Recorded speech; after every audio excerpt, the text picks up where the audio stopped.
Ms. Houlahan. Thank you, Mr. Chairman. Mr. Secretary, I've been looking forward very much to our time together. My name is Chrissy Houlahan. In addition to representing a part of Pennsylvania, the 6th District, I also am a veteran. I come from a family of veterans and service members, and it's very deeply personal to me, this conversation that we're having, as I know it is to you as well. Over the last several days, I've had the opportunity to watch a bit of the hearings that you have testified at this week, and I can see and know that you have quite a bit to say. But since I only have 5 minutes, I'm going to try and focus my time on a concept that you talk about very frequently, and that is lethality. By definition, lethality simply means being capable of causing death. Secretary Hegseth, I have a couple of clarifying questions that I'd like very much to get through.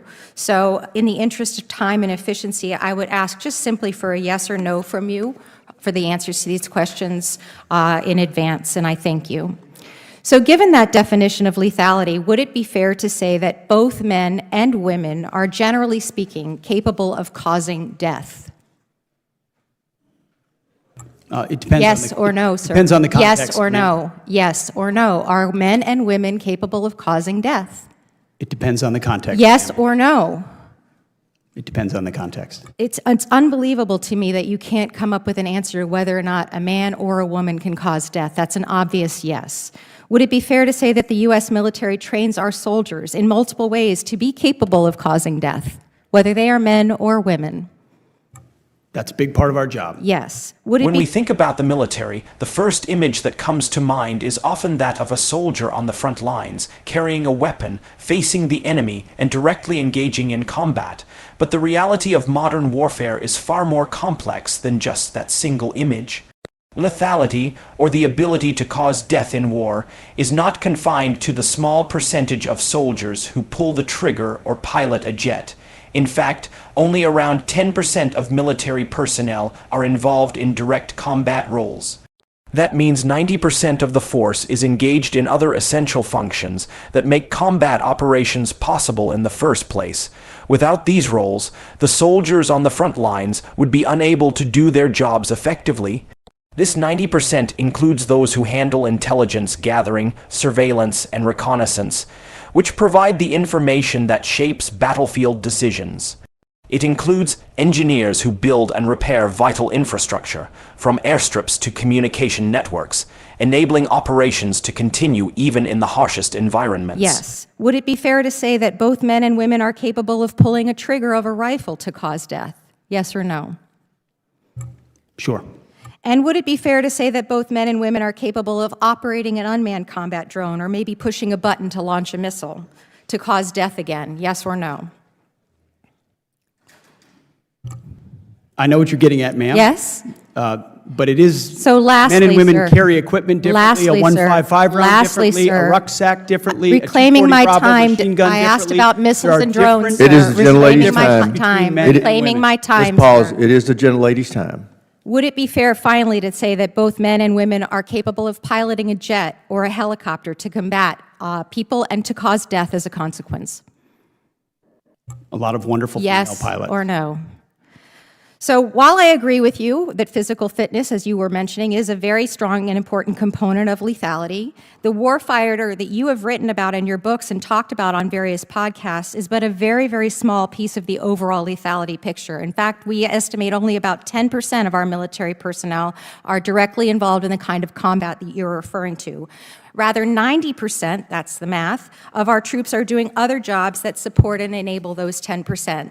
So to put it simply, lethality cannot be measured solely by the damage that a 6'3", 225-pound Christian male with a rifle can do to the enemy anymore. Sure, I agree he's part of that solution, but it is an incomplete and at best very dangerous and very homogeneous description of that. For centuries, the question of whether women could serve in the military was asked as if it were hypothetical, but history has already provided the answer. Women have served in every war, often without recognition, and in the modern era they have proven beyond doubt that they can perform with the same level of skill, precision, and effectiveness as men in every role. When we talk about lethality, the ability to cause death in combat, it is not limited to physical strength alone. Women can and do pull the trigger, they can launch missiles, they can pilot helicopters and fighter jets, and they can command units in the most dangerous of environments. The idea that only men are capable of executing lethal tasks ignores the reality that women have already been doing so for decades.